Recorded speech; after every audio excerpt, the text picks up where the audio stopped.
Inside Cecot, the darkest isolation cells, what happens inside the world's harshest megaprison. The man who disappeared inside Cecot. The cell was so dark that even his own hands vanished in front of his face. The man sat on the cold cement floor, knees pulled to his chest, trying to count the seconds just to stop himself from going insane. Hours had passed, or maybe days, he couldn't tell anymore. No window, no clock, no sound of the outside world. Just silence so heavy it pressed against his skull. Suddenly, the door opened. A slice of blinding white light cut across the floor, and for a moment his eyes burned. But no food tray was pushed in. No words were spoken. The door slammed shut again. The inmate screamed. He had been waiting for a sign of life, even from a guard. But in Cecot's isolation wing, silence was the punishment. Silence was the torture. This was the darkest place inside the world's most controversial megaprison. A place so secretive, even other inmates whispered about it like a ghost story. These were not just solitary cells. They were designed to break men, to erase their minds. And yet, this was only the beginning of his nightmare. But how did he end up here? And why does Cecot's isolation unit have such a terrifying reputation that even hardened gang members fear it? The arrival at Cecot. The story begins outside the massive walls of Cecot, El Salvador's sprawling megaprison, officially called the Terrorism Confinement Center. To the outside world, it looks like a fortress from another century. Concrete walls rise sky-high. Watchtowers glare down like silent eyes. Barbed wire coils above every barrier, glinting under the harsh sun. When buses full of prisoners arrive, the men inside are not just criminals. They are accused gang leaders, killers, and extortionists, people considered the worst of the worst.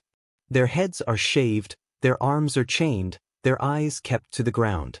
Guards shout, boots slam the pavement, and the prisoners are forced into lines that move like herds of cattle. Inside, Cecot has a rhythm of fear. Thousands of inmates crammed together, under constant watch, under rules so strict that even the smallest mistake means punishment. But for some, punishment goes far beyond missing a meal or being locked in a smaller cell.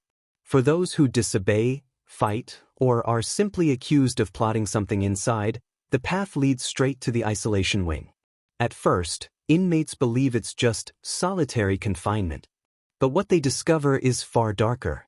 Cecot's isolation cells are built to erase time, identity, and sanity. Some prisoners call them the black holes. Once you're inside, the world forgets you exist. And that's where our man's story truly begins. The first night in the black cell.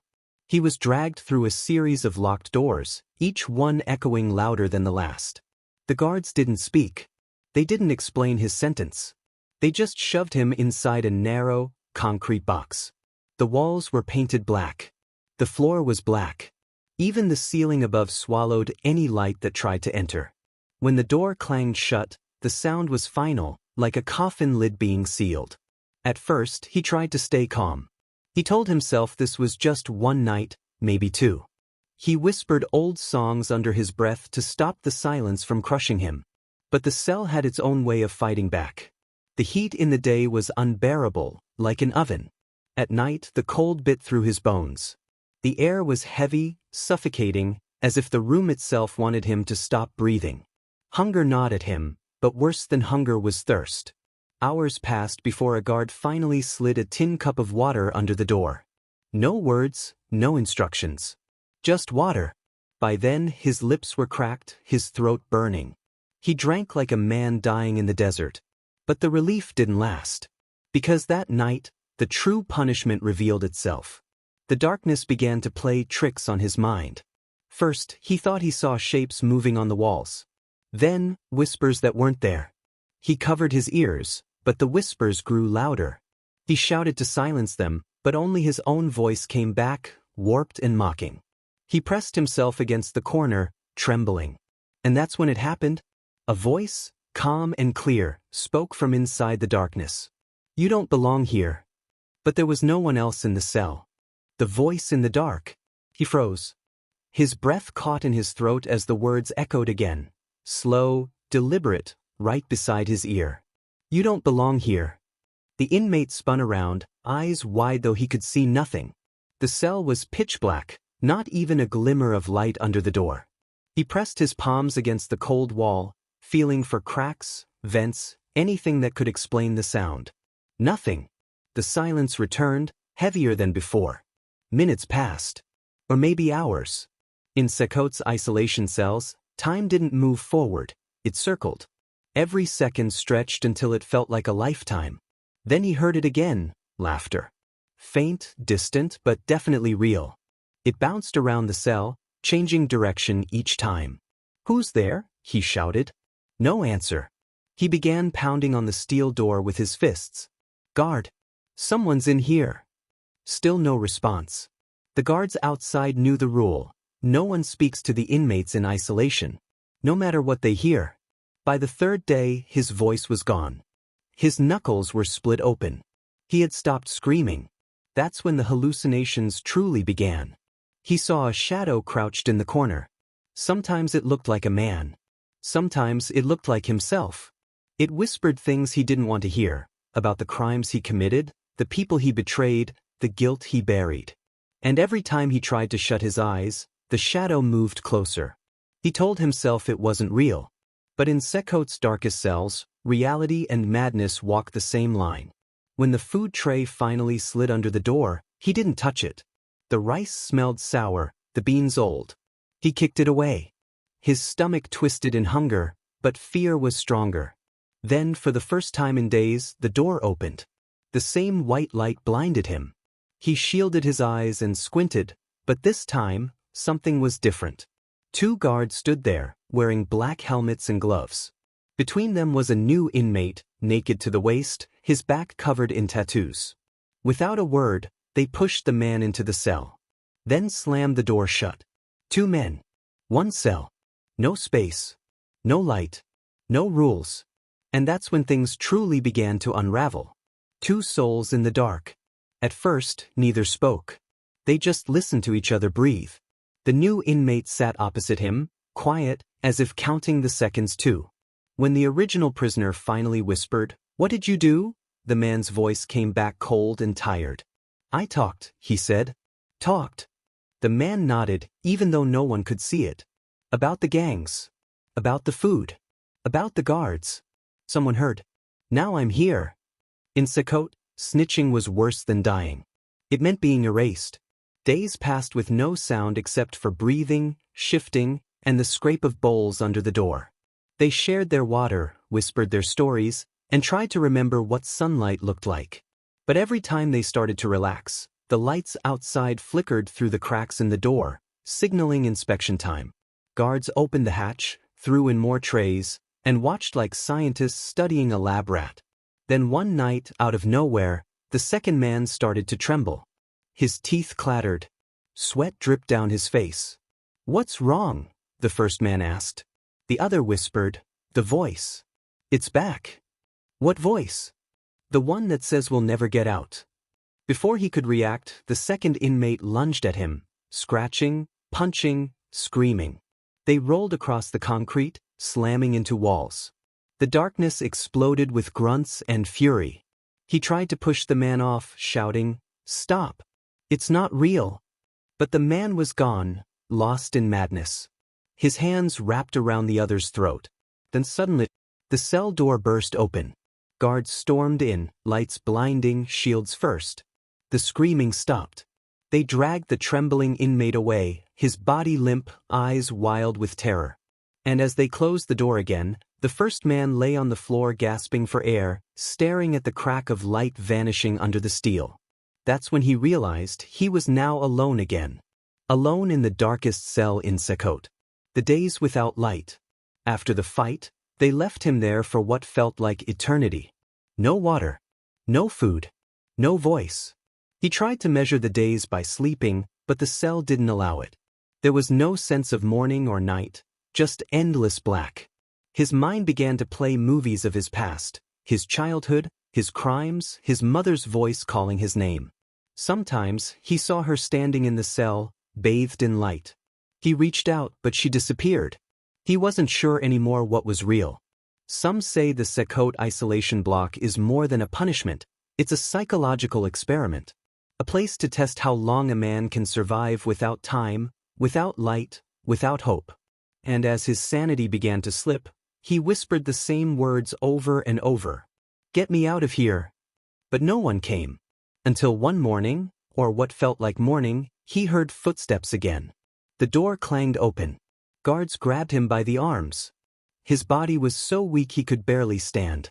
As they dragged him through the corridor, he caught a glimpse of other black doors. Each one identical. Each one hiding another soul, broken in silence. He asked one of the guards, "How long was I in there?" The guard didn't look at him. He just said, 3 weeks. 3 weeks in total darkness. 3 weeks that felt like forever. And as the light hit his eyes again, he realized something horrifying. He no longer feared the dark. He missed it. Because in the dark, at least, he wasn't a number. He was still a man trying to survive. But outside, he was just another ghost walking through Cecot. The return to the light. When he stepped out of the black cell, the first thing that hit him wasn't the sunlight. It was the noise. Thousands of voices bouncing off concrete walls. Chains clinking. Orders barked. The sound of a place that never sleeps. For weeks, he had known only silence. Now every sound stabbed through his skull. The guards pushed him forward into a massive courtyard, surrounded by walls so high they seemed to scrape the sky. Prisoners stood in lines, bald heads gleaming under the heat. Some lifted weights made from plastic bottles filled with sand. Others just stared, faces covered in tattoos that told the stories of entire gangs. He had heard about this place while in isolation, the main population yard. The retraining zone. Officially, it was meant to reintroduce inmates back into the system. Unofficially, it was where the prison decided whether a man was broken enough to survive Cecot, or still had too much fight left in him. As he shuffled into the crowd, whispers followed him. Everyone knew who had been in isolation. They could see it in the eyes, that hollow, faraway stare. A fellow inmate with a cross tattooed across his face leaned in and said, "You went to the black cell, huh? You seen the devil there?" He didn't answer. The man grinned. "Don't worry. You'll see him again." That night, as he lay on a hard metal bunk, the darkness in the cell was no longer comforting. It was alive. Every flicker of shadow looked like a memory crawling back to him. Every clang of a door sounded like the whisper from before. "You don't belong here." He couldn't sleep. He couldn't eat. His body was out, but his mind was still locked inside Cecot's isolation wing. He had escaped the dark, but the dark hadn't let go of him. The rules of survival. Days in the general block were strict and brutal. No talking during head counts. No eye contact with guards. No sudden movements. Every mistake had a price. Step out of line, lose a meal. Speak out of turn, lose a day of sunlight. Start a fight, go back to the black cell. So he moved carefully, like a shadow among ghosts.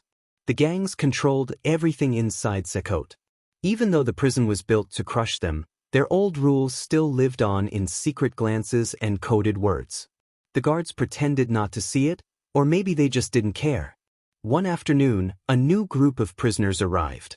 They were young, barely men, shaking as they walked into the courtyard. The veterans watched them like wolves watching sheep. A fight broke out almost instantly. 2 men, both covered in tattoos, lunged at each other near the wall. The guards didn't intervene. They watched.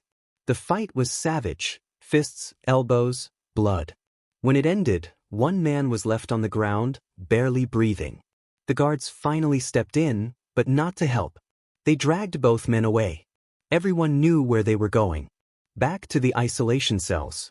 Watching them disappear, the main character felt a deep chill crawl down his spine. He remembered the silence. The hallucinations.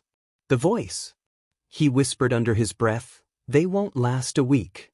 That night, as he sat in the darkness of his dorm cell, the lights flickered. He closed his eyes. And there it was again. That same whisper. "You don't belong here." Ghosts of the cell. He woke up screaming. Other inmates looked over, muttering curses. One threw a boot at him. "Shut up, man. You're gonna bring the guards." He covered his mouth, trembling.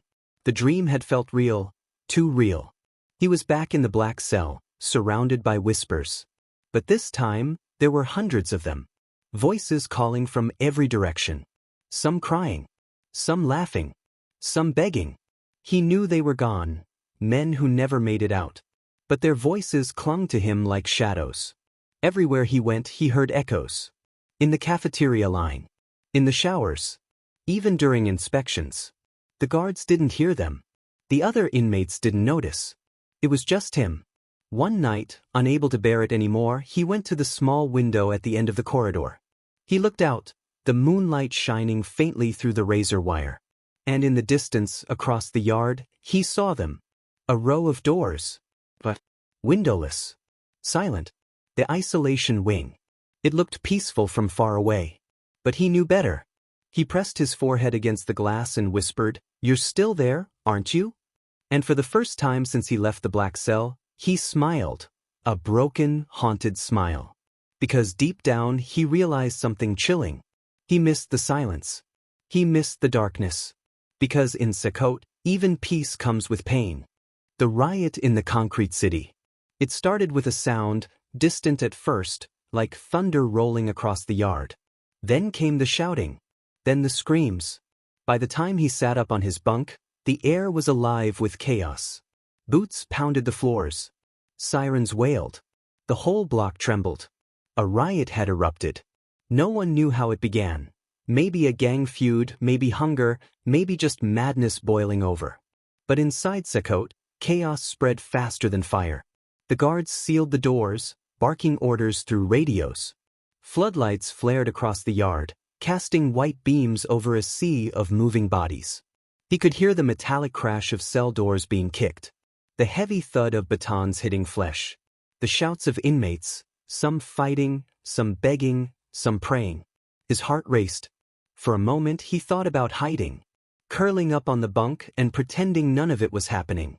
But then the smell of smoke hit his nose. Something was burning. A voice from another cell yelled, "They set the kitchen on fire." He ran to the door and peered through the slit.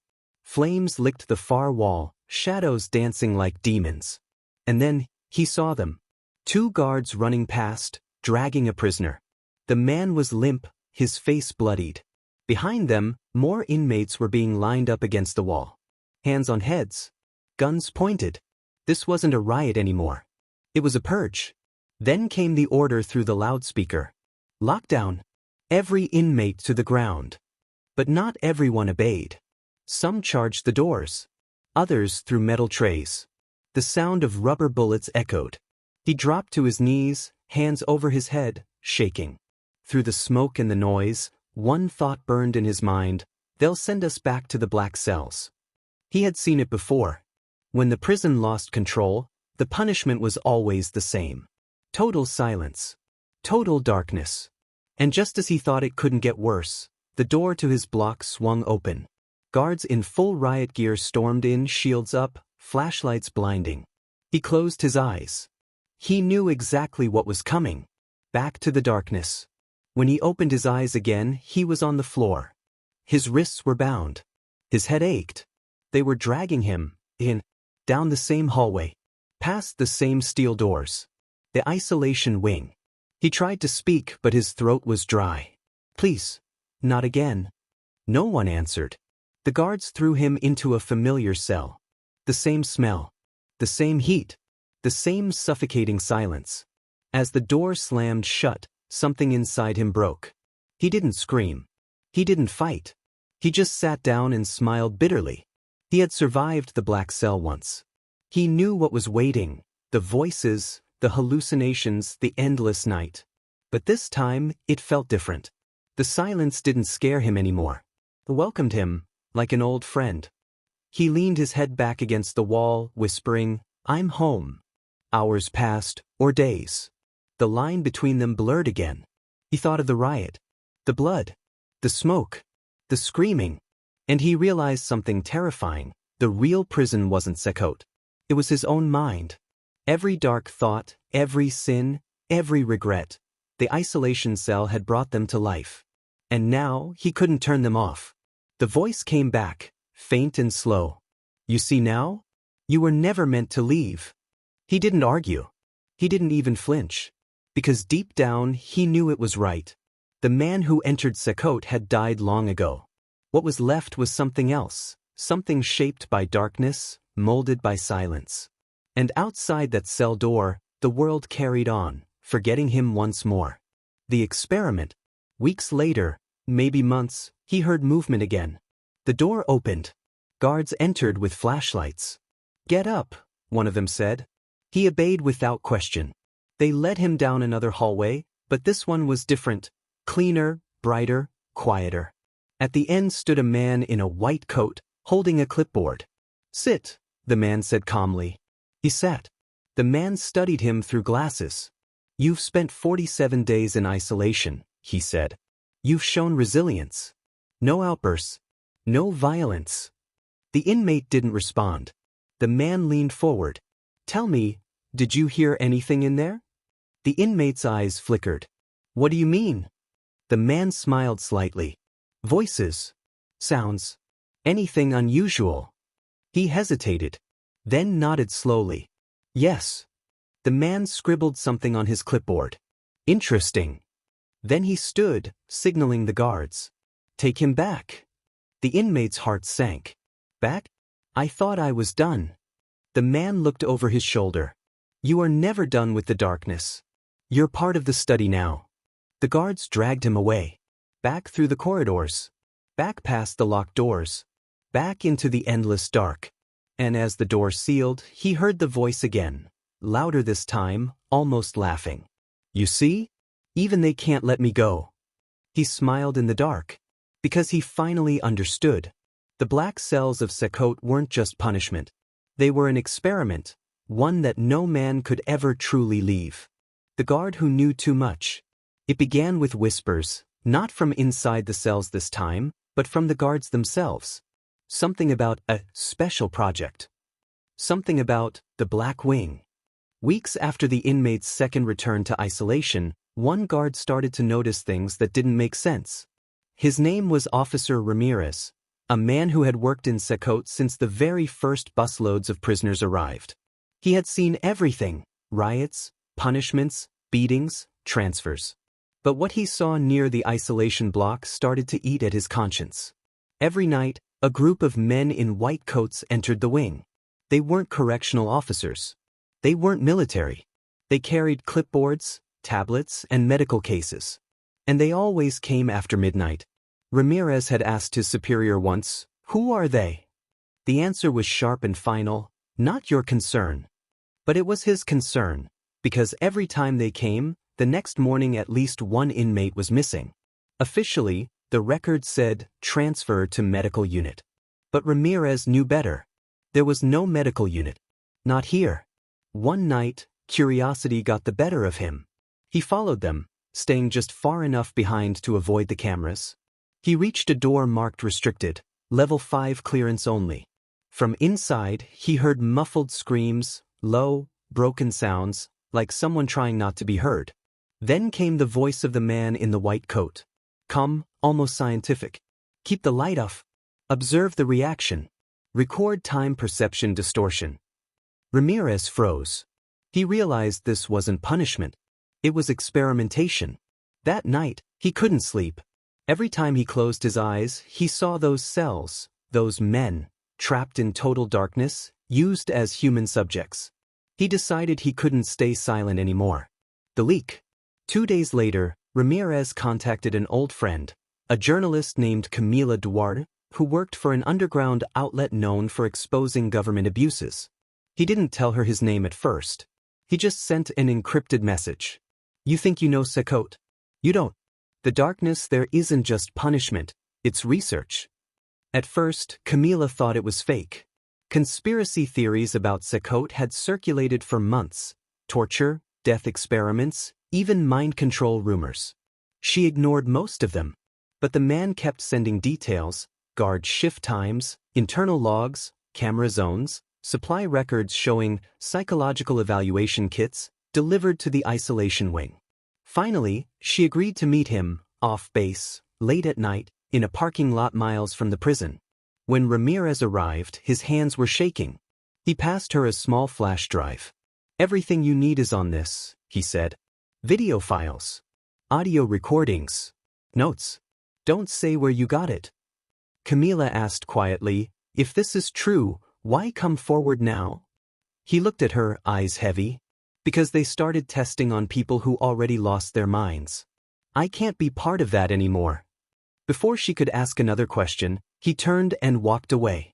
That was the last time anyone saw Officer Ramirez alive. 3 days later, his body was found in a river outside San Vicente, officially ruled a suicide. But those who knew him said otherwise. Camila opened the flash drive. What she saw made her stomach turn. Videos from the isolation wing. Men strapped to chairs. Lights flickering on and off. Some screaming. Others sitting completely still, eyes open, pupils dilated, whispering to themselves. One clip was labeled Subject 47, Extended Darkness Exposure, 48 hours. And when she pressed play, the face that appeared on the screen stopped her cold. It was him, the same inmate who had vanished weeks earlier. The one who had already lost everything to Cecot's black cells. The world reacts. When the footage leaked online, it spread like wildfire. Experiments inside Cecot? Isolation or torture? The Dark Cell Project. Headlines flooded international media. Governments called for investigation. Human rights groups demanded access. But the response from Cecot's administration was ice cold. A spokesman stepped before cameras, denying everything. These are lies spread by enemies of justice, he said firmly. Cecot operates under strict legal and humanitarian standards. But behind those walls, the truth was still unfolding. Inside the isolation wing, the experiments didn't stop. If anything, they intensified. The leak had only made officials more determined to cover their tracks and silence anyone connected to the story. Camila went into hiding. The videos were still online, but many started disappearing, deleted, flagged, erased from platforms within hours. Only one copy survived, hidden on a private server. And deep inside Cecot, the man once known as Subject 47 was still alive, though no longer entirely human in mind or spirit. He had become the living proof of what isolation could do, a man whose soul had fused with the darkness itself. The man in the dark. Weeks later, a new group of prisoners arrived at Cecot. Among them was a young man, barely 20, convicted of gang-related robbery. He had never heard of the Black Wing. During his first week, he asked another inmate, "Is it true they have cells where you can't see anything?" The older inmate laughed. "You mean the place of shadows?" "Yeah. They say one man still lives in there. Been there for months. Doesn't eat. Doesn't sleep. Just whispers." "Whispers what?" the young man asked.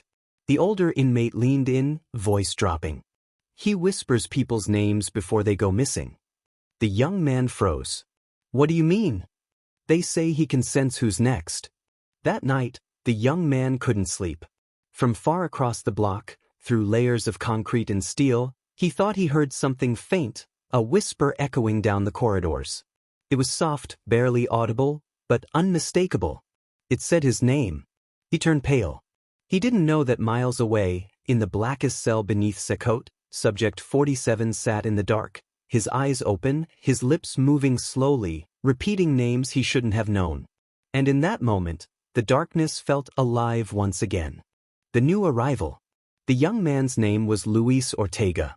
He was 21, tattooed from the streets of San Salvador, and thought he'd seen everything until Cecot. From the moment the transport bus rolled through the fortress gates, he knew this place was built for one thing: fear. Guards in black uniforms stood on high catwalks, rifles across their chests. Searchlights carved through the night air like white knives.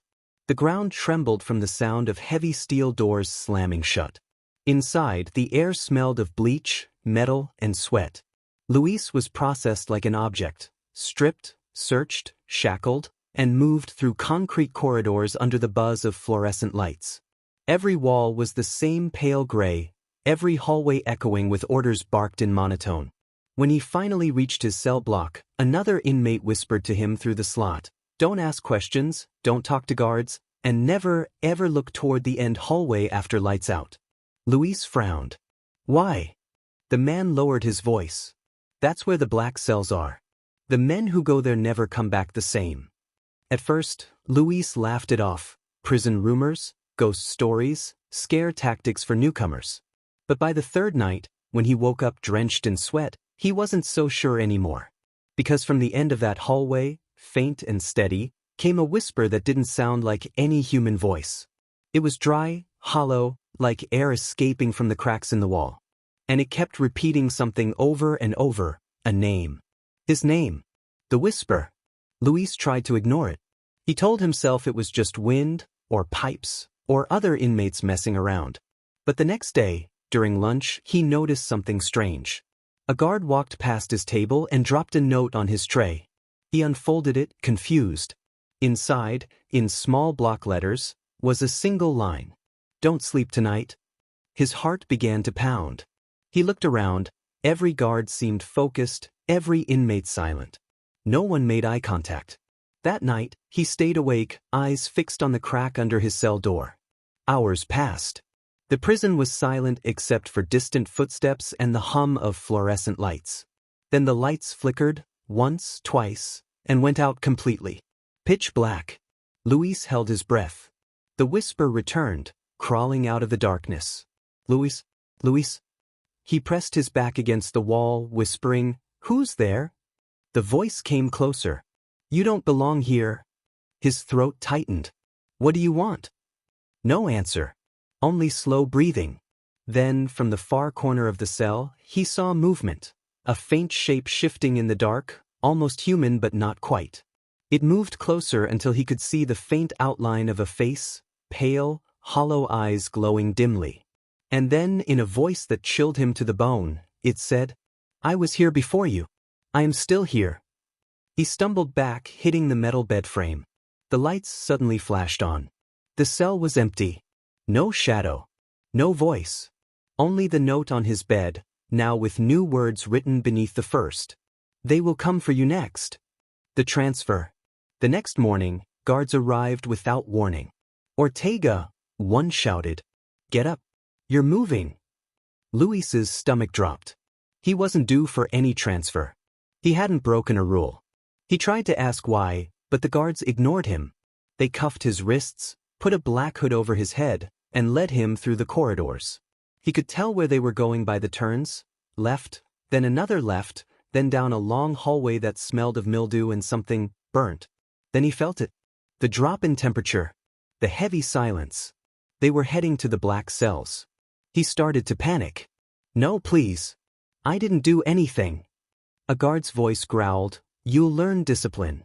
When the hood came off, the world was reduced to a rectangle of darkness.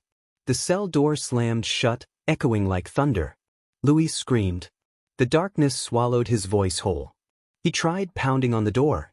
He tried praying. He tried counting. But then, from somewhere deep in that darkness, a whisper answered him back, calm, steady, familiar. "Welcome home." It was the same voice from his dreams. And in that moment, Luis realized the stories were true. No one ever truly left Cecot's black cells. They stayed there even after their bodies were gone. They became part of the dark. The echoes of the forgotten. Days turned into nights, or what felt like them. Luis couldn't tell anymore. He had stopped sleeping, stopped eating, stopped trying to scream. Now he listened. The walls spoke. The air breathed. The whispers were no longer distant. They were inside his head. Sometimes they called his name. Sometimes they cried. Sometimes they laughed, a low, broken laughter that made his skin crawl. And sometimes they begged. He began to recognize some of the voices, names he'd heard whispered on the yard. Men who had vanished weeks or months before. Then one voice rose above the rest, deep, hollow, and calm. "You see now? The light lies. The dark remembers."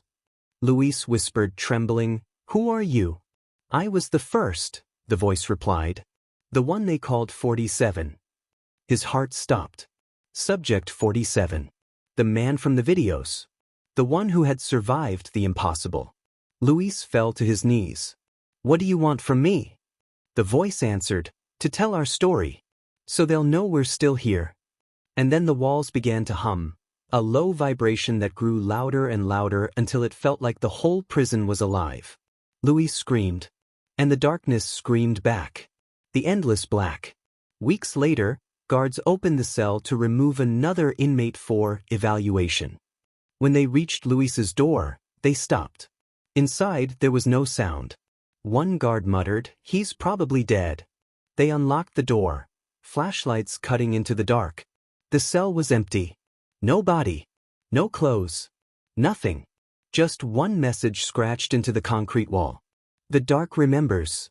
The guards looked at each other. One of them whispered, "He's gone, like the others." The report would later say, "escape." But there were no tunnels, no broken locks, no signs of exit. It was as if the darkness itself had swallowed him whole.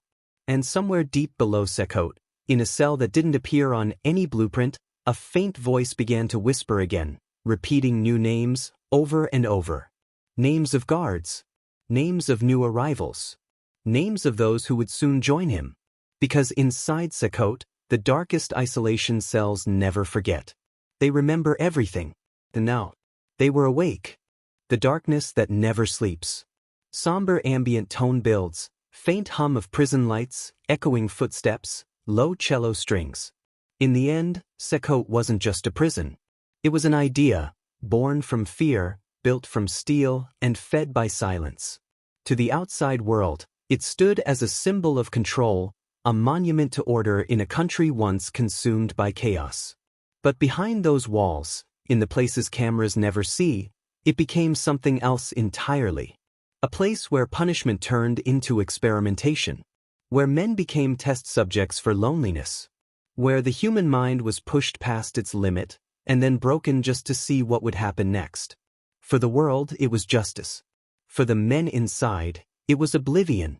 The story of Subject 47, Officer Ramirez, and Luis Ortega, each of them swallowed by the same black hole, reminds us that prisons aren't only made of bars and walls. Sometimes, they're built inside the human mind. Every whisper, every hallucination, every voice in the dark. It all began as punishment, and ended as proof that even silence can scream.